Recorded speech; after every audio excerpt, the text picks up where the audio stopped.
कई बार लोगों की समस्या होती है कि उनको खाना खाते वक्त उनके कान के पास कट-कट की आवाज़ आती है। इसका क्या कारण है? मैं डॉक्टर पुनीत कालरा, वरिष्ठ मैक्सिलोफेशियल सर्जन, आनंद हॉस्पिटल। आज आपने बड़ा अच्छा प्रश्न किया है और हमारे पास काफ़ी मरीज ऐसे आते हैं जिनको खाते वक्त कान के पास कट-कट की आवाज़ आती है और ये मरीज इस समस्या से कई बार ईएनटी सर्जन्स के पास जाते हैं और उनके कान में कोई दिक्कत नहीं होती। कान के पास एक जोड़ होता है जिसका नाम होता है टेम्पोरोमैंडिबुलर जॉइंट। जब आप अपना मुंह खोलोगे तो आपको कान के पास वहां पर कुछ मूवमेंट दिखेगी, तो वही जोड़ होता है जिसको हम टेम्पोरोमैंडिबुलर जॉइंट बोलते हैं।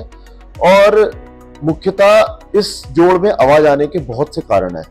पहला एक कारण है कि लोग बाग के दांत निकल जाते हैं और लोग बाग उन दांतों को निकलने के बाद लगवाते नहीं है, तो लंबे समय तक अगर दांत ना लगे तो ये जो जोड़ होते हैं मुंह के, इन पर एक अननेसेसरी जोर पड़ता है जिससे इसके बीच में एक कार्टिलेज होती है और वो घिस जाती है, जिसकी वजह से जोड़ में आवाज उत्पन्न होती है और धीरे धीरे वो आवाज बढ़ती है, दर्द भी होता है और समय पर अगर इसका उपचार ना किया जाए तो ये जोड़ बेकार भी हो जाता है और आने वाले टाइम में पेशेंट का मुंह खुलना बिल्कुल बंद हो जाता है।